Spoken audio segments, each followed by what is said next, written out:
आप यकीन नहीं करोगे कि ये टेस्टी नाश्ता आज मैंने बचे हुए आटे से बनाकर तैयार किया है, जिसको बनाना बहुत आसान है और खाने में इतना टेस्टी कि आपका पेट तो भर जाएगा लेकिन मन नहीं भरेगा और साथ ही में बहुत ही ज़्यादा हेल्दी है।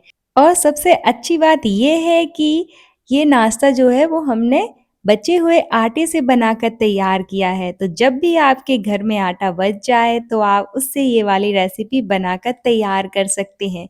आपको बहुत पसंद आने वाली है और आपके घर वाले तो बहुत ही ज़्यादा एंजॉय करेंगे अगर आपने उनको ये वाली रेसिपी एक बार बनाकर खिला दी। और अगर आपने एक बार इस नाश्ते को बना लिया बचे हुए आटे से तो आप हर रोज़ जानबूझकर आटा बचाने वाले हो।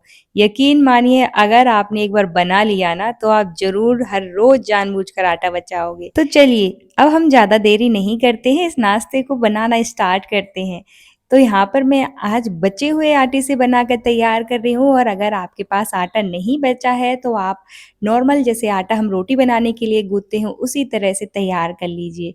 लेकिन आपको एक बात का ध्यान रखना है कि जो आटा हम तैयार करेंगे वो थोड़ा टाइट होना चाहिए। तो जो बचा हुआ आटा रहता है वो सॉफ्ट हो जाता है तो उसमें हम थोड़ा-सा सूखा आटा डालकर उसको बढ़िया से टाइट कर लेंगे इस तरह से और एक बड़ा-सा पेड़ा बनाएँगे इस तरह से। यकीन मानिए बहुत आसान सी रेसिपी है और अगर आपके पास आटा नहीं बचा और आप इस रेसिपी को बनाना चाहते हैं तो जैसे हम डो लगाते हैं रोटी बनाने के लिए उसी तरह से लगा लीजिए, बस थोड़ा-सा टाइट रखिएगा। और इस तरह से हम आटा डस्ट करके बढ़िया से उसको बेलन से बेल लेंगे। तो यहाँ पर हमें बिल्कुल एक बड़ी-सी रोटी बनाकर तैयार करनी है और थिकनेस जो है वो हम मीडियम थिकनेस रखेंगे, ना ही ज़्यादा पतली रखनी हो, ना ही ज़्यादा मोटी। तो जैसे हम रोटी बनाते हैं उससे थोड़ी मोटी रखेंगे हम इसकी थिकनेस और बेलते जाएँगे, बिल्कुल बड़ी-सी रोटी बनाकर तैयार कर लेंगे। यकीन मानिए बहुत ज़्यादा टेस्टी लगती है और हेल्दी है क्योंकि इसमें हम बहुत सारी सब्जियों का भी यूज़ करने वाले हैं और आप इस रेसिपी को अपने बच्चों के टिफ़िन बॉक्स में भी दे सकते हैं। जब भी आपको कुछ समझ नहीं आ रहा है तो आप बचे हुए आटे से ये बना सकते हैं और इससे आपका आटा भी वेस्ट होने से बच जाएगा। हर किसी के घर में ऐसा अक्सर होता है कि आटा बच जाता है तो उसको वेस्ट करने की बजाय आप इस तरह से उसको यूज़ कर सकते हैं, जिसको बनाना बहुत आसान है और ये रेसिपी भी आपको बहुत पसंद आएगी क्योंकि खाने में तो बहुत टेस्टी लगती है, बहुत यम्मी बनकर तैयार होती है, एक बार ज़रूर बनाइएगा। मैं यकीन के साथ कह सकती हूँ कि आपको ये रेसिपी बहुत पसंद आएगी। तो इस तरह से हम बढ़िया से एक बड़ी-सी रोटी बनाकर तैयार कर लेंगे। तो यहाँ पर देखिए हमारी रोटी बड़ी-सी बनकर तैयार है, लेकिन आपको उसकी कोई टेंशन नहीं लेनी है कि हमें गोल ही रोटी बनाकर तैयार करनी है। हमें टेढ़ी-मेढ़ी जैसी भी रोटी आपको बने आपके आप से बनाते हुए तो आप उसको बना लीजिए। उसके बाद उसको हम एक इवन शेप देने के लिए इस तरह से कट कर लेंगे स्क्वायर शेप में।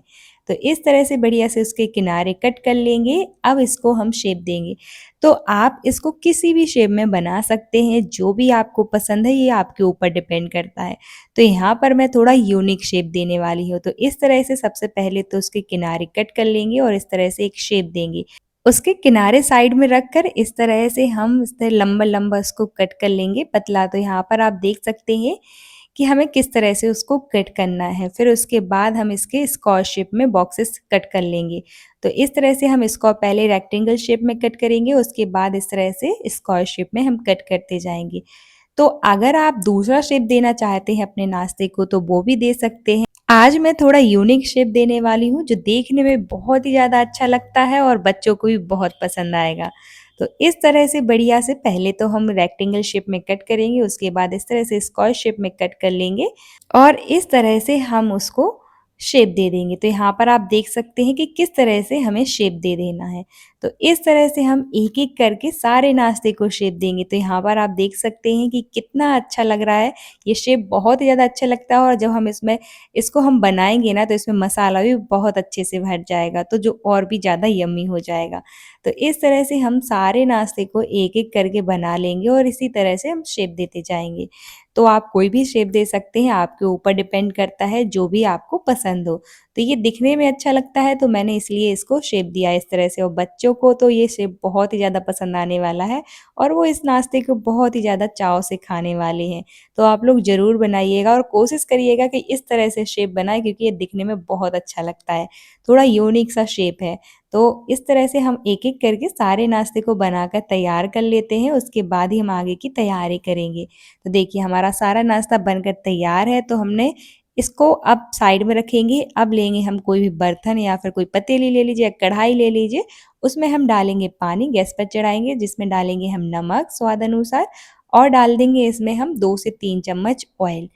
तो इसको हमें करना है बॉयल, जो हमने नाश्ता बनाकर रखा है आटे का, उसको हम बॉयल करेंगे। तो जैसे ही इसमें एक उबाल आ जाए, तो हम तब तक का वेट करेंगे। ऑयल ज़रूर से डाल दिए ताकि ये चिपके ना, और इस तरह से हम बढ़िया से इनको डाल देंगे। उबलते हुए पानी में हम इनको डालेंगे, जैसे ही एक उबाल आ जाएगा ना पानी में, तो इस तरह से हम डाल देंगे। तो अभी 1 से 2 मिनट तक हमें इनको बिल्कुल नहीं चलाना है, हम बिल्कुल टच नहीं करेंगे 1 से 2 मिनट तक इनको। ये अपने आप जैसे ही ये बॉयल होते जाएँगे ना, तो ये ऊपर तैरने लग जाएँगे। तो आप इसकी बिल्कुल टेंशन मत करिएगा कि ये आपस में चिपक जाएँगे, बिल्कुल नहीं चिपकेंगे। यहाँ पर हमने ऑयल का यूज़ किया है, इसलिए बिल्कुल नहीं चिपकने वाले हैं आपस में, और बहुत ही ज़्यादा ना ही इनका शेप बिगड़ेगा। तो इस तरह से हम 1 से 2 मिनट तक बिल्कुल नहीं इनको चलाएँगे। जैसे ही 1 से 2 मिनट हो जाएँगे, उसके बाद ही हम इसमें चम्मच की मदद से इस तरह से थोड़ा-सा उनको चला लेंगे। अब आप लोग ये भी सोच रहे होंगे कि हमें कैसे पता चलेगा कि जो हमारा नाश्ता है वो अच्छे से बॉयल हो चुका है और कच्चा ना रहे। तो इसको हमें 5 से 6 मिनट के लिए ही बॉयल करना है। 5 से 6 मिनट में ही अच्छे से बॉयल हो जाएगा। बिल्कुल कच्चा नहीं रहेगा, आपको लगेगा कि हमारा नाश्ता कच्चा है, लेकिन ये नहीं रहेगा। तो ज़्यादा नहीं करना है हमें इसको बॉयल, 5 से 6 मिनट के लिए ही हम इसको बॉयल करेंगे। 5 से 6 मिनट में ही अच्छे से बॉयल हो जाएगा। और जैसे ही ये बॉयल होता जाएगा ना, तो ये ऊपर इस तरह से तैरने लग जाएँगे। तो 5 से 6 मिनट के लिए ही हम इनको बॉयल करेंगे। लेकिन हाँ, अगर आपने ज़्यादा मोटा रखा है, आपने इनको जो हमने शेप दिया है इसको ज़्यादा मोटा आपने कट करके बनाया है, तो उसको ज़्यादा टाइम लगेगा बॉयल करने में। तो कोशिश करिए कि इसको थोड़ा पतला ही बनाएँ। जिस तरह से हमने बनाकर तैयार किया है, ना ही ज़्यादा पतला है और ना ही ज़्यादा मोटा है। तो इसी तरह के अगर आप बनाते हैं, तो आपका जो नाश्ता है 5 से 6 मिनट में अच्छे से बॉयल हो जाएगा। तो चलिए अब इसको हम निकाल लेते हैं, हमारा नाश्ता जो है वो अच्छे से बॉयल हो चुका है। अब लेंगे हम कोई कढ़ाई या पैन लेंगे, उसमें डालेंगे हम ऑयल, तो थोड़ा-सा ही ऑयल डालेंगे, 2 से 3 चम्मच, जिसमें डालेंगे हम तड़के के लिए जीरा। अब जब अच्छे से क्रिंकल हो जाएगा जीरा, तो उसमें हम ऐड करेंगे एक बारीक कटी हुई हरी मिर्च। तो आप हरी मिर्च अपने स्वाद अनुसार डाल सकते हैं, इसको स्किप करना चाहें तो वो भी कर सकते हैं। उसके बाद डालेंगे हम यहाँ पर फाइनली चॉप की हुई एक प्याज डालेंगे, साथ ही में यहाँ पर हम डालेंगे शिमला मिर्च। सब्जियाँ आप अपने अकॉर्डिंग रख सकते हैं, कम-ज़्यादा कर सकते हैं, जो भी आपको पसंद है वो डाल सकते हैं। अब साथ ही हम यहाँ पर टमाटर को भी ऐड कर देंगे, यहाँ पर आप गाजर का भी यूज़ कर सकते हैं, बिल्कुल आपके ऊपर डिपेंड करता है जो भी आपको सब्जियाँ पसंद हैं। तो आज मैं नाश्ता जो बनाने वाली हूँ वो टेस्टी तो है ही, साथ ही मैं हेल्दी भी बना रही हूँ। तो यहाँ पर मैंने सारी सब्जियाँ डाल दी हैं, तो इस तरह से बढ़िया से सब्जियों को हम चला लेंगे और उसके बाद डाल देंगे हम इसमें स्वाद अनुसार नमक, ताकि जो हमारी सब्जियाँ हैं वो अच्छे से जल्दी से पक जाएँ। तो नमक ज़रूर डाल दीजिए, सब्जियाँ जो रहती हैं वो जल्दी पक जाएँगी। लेकिन आपको एक बात का ध्यान रखना है कि जब हमने अपने आटे के नाश्ते को बॉयल किया था, उसमें भी हमने नमक डाला था, तो नमक आप उसी हिसाब से डालिएगा। ज़्यादा नमक मत डालिएगा, नहीं तो ज़्यादा नमक हो जाएगा हमारे नाश्ते में। तो नमक हम अपने टेस्ट के अनुसार डालकर बढ़िया से इनको सौते कर लेंगे, और इस तरह से जब तक ये सॉफ्ट नहीं होंगे तब तक हम इनको पकाएँगे। जैसे ही ये सॉफ्ट हो जाएँगे इस तरह से, तो हम उसमें डालेंगे कुछ मसाले, जिससे हमारे नाश्ते का टेस्ट और भी ज़्यादा अच्छा आएगा। तो यहाँ पर मैंने चाट मसाला, गरम मसाला, साथ ही में किचन मसाला और थोड़ी-सी कश्मीरी लाल मिर्च ऐड की है, और कलर के लिए हल्दी। तो हल्दी ज़रूर डालिएगा, इससे कलर बहुत ज़्यादा अच्छा आएगा, और बढ़िया से इन सब चीज़ों को मिक्स कर लेंगे। तो नमक हम पहले ही डाल चुके हैं, तो यहाँ पर हमें नमक बिल्कुल नहीं डालना है। तो और बढ़िया से इनको पका लेंगे इस तरह से, 1 मिनट के लिए अच्छे से चला लेंगे। 1 मिनट के बाद अब डालेंगे हम इसमें पानी। तो हमें कौन-सा पानी ऐड करना है, यहाँ पर नॉर्मल वाला पानी ऐड नहीं करेंगे। जिसमें हमने अपने नाश्ते को बॉयल किया था, उसी पानी को मैंने बचा लिया है, तो उसको हम ऐड करेंगे। तो आप नॉर्मल वाला भी पानी यूज़ कर सकते हैं यहाँ पर, लेकिन अगर आप जो जिसमें हमने अपने नाश्ते को बॉयल किया था वो वाला पानी यूज़ कर रहे हैं, तो उससे बहुत ही ज़्यादा अच्छा टेस्ट आएगा। तो चलिए अब इसमें हम डाल देंगे मैगी मसाला। तो ये बिल्कुल ऑप्शनल है, अगर आपके पास हो तो डाल दीजिए, नहीं है तो बिल्कुल ऑप्शनल है। इससे टेस्ट भी बहुत ज़्यादा अच्छा आता है, अगर हो तो ज़रूर से डालिएगा। और इस तरह से हम बढ़िया से 1 मिनट के लिए पका लेंगे। जैसे ही इसमें बॉयल आ जाए, तभी जाके हम अपना बॉयल किया हुआ नाश्ता डालेंगे। तो यहाँ पर आप पानी अपने अकॉर्डिंग डाल सकते हैं कि आप अपने नाश्ते को कितना सूपी बनाना चाहते हैं। अगर आप ज़्यादा सूपी बनाना चाहते हैं तो यहाँ पर आप ज़्यादा पानी का यूज़ कर सकते हैं। जैसे ही एक बॉयल आ जाएगा इसमें तो हम बढ़िया से अपने बॉयल किए हुए नाश्ते को डाल देंगे और अच्छे से मिक्स कर लेंगे। तो यहाँ पर आप देख सकते हैं कि ना ही इनका शेप बिगड़ा हुआ है, ना ही ये आपस में चिपके हैं। तो देखिए यहाँ पर कितने खिले-खिले बनकर तैयार हुए हैं। तो इस तरह से आप ज़रूर से बनाइएगा, आपको बहुत पसंद आएगा और अच्छे से मिक्स कर लेंगे। तो देखिए ये वाला हमने जो शेप दिया था इसमें मसाला भी बहुत ही ज़्यादा अच्छे से भर जाएगा, अंदर तक मसाला भर जाएगा जिससे इसका टेस्ट बहुत ही ज़्यादा अच्छा आएगा।